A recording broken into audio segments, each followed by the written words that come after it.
For a democracy to function and survive, two institutions are vital. One, the judiciary, and the other, the media. After the legislature and the executive, judiciary is the official third organ of the state, and the media, the unofficial fourth organ. That's why it's called the fourth estate. If you want to kill democracy, you have to undermine these two organs, the judiciary and the media. An interesting word is being used these days to describe the process of killing democracy. It's called democide. If you kill a human being, it's called homicide. If you kill democracy, it is democide. Only difference is a democide can happen, a homicide can happen all at once. You just have to take a gun and shoot. You have to take a sword and kill. But in order to kill a democracy, you cannot do it just overnight, just immediately. These days, you have to kill democracy through 1,000 cuts.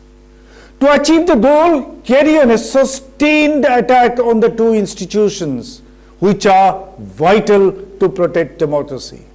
The two institutions are the judiciary and the media. The judiciary is under systematic assault in our country in the last several months.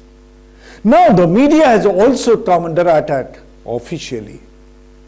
The government had just released the draft amendment to the IT rules. What does the rule say?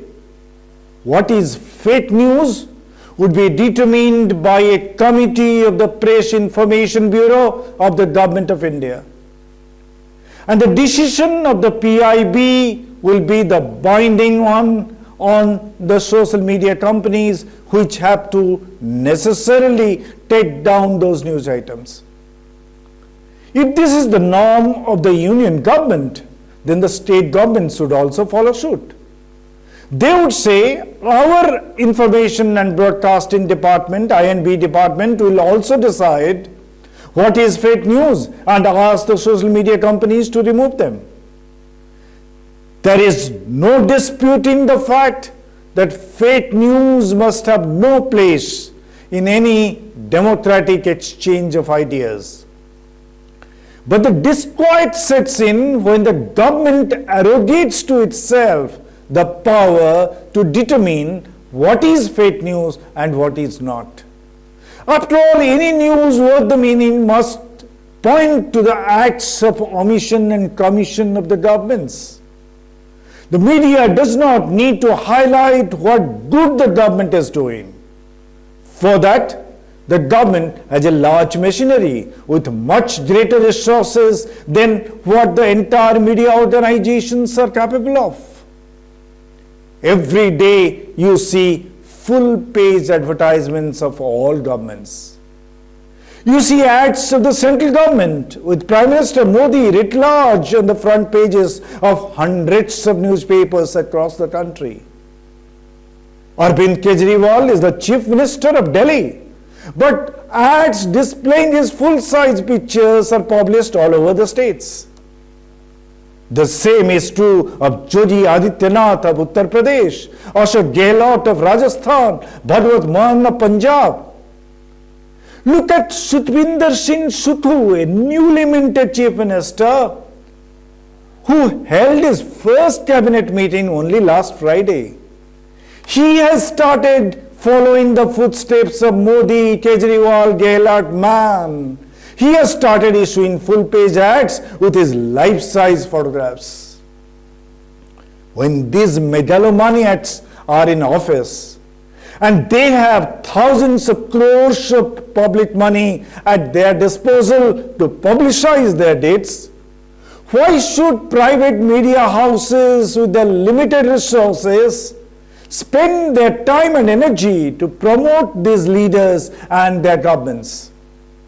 They must focus their resources in pointing out where the government policies are going wrong, where the governments are stepping on the toes of individual freedom. That is the true role of the media. A true media necessarily has an adversarial relationship with the powers that be, whichever party be in power. But then India is not the USA, where a journalist can ask the President of the United States, why was he behaving like a thief? Why was he not disclosing his tax statement? In India, most journalists would behave as if they are the hangers-on when they meet a Prime Minister or a Chief Minister. In India, governments already have enormous influence over the media. If they are given the power to determine what is fake news, then in this country, only those media houses who are the cheerleaders of the party in power will survive. Any media which points an accusing finger will be dismissed for spreading fake news. It will have to shut shop. Yes, fake news must be curbed, but the power to determine fake news must not lie with the government of the day. It must be entrusted to an independent body which is constituted of independent non-government members and a body which is seen to be acting independently. The Press Council of India, headed by a retired Supreme Court judge, may not be a shining example of an independent institution, but we know it will not stoop to the level of being openly servile to the government, which is what a PIB committee would invariably be like.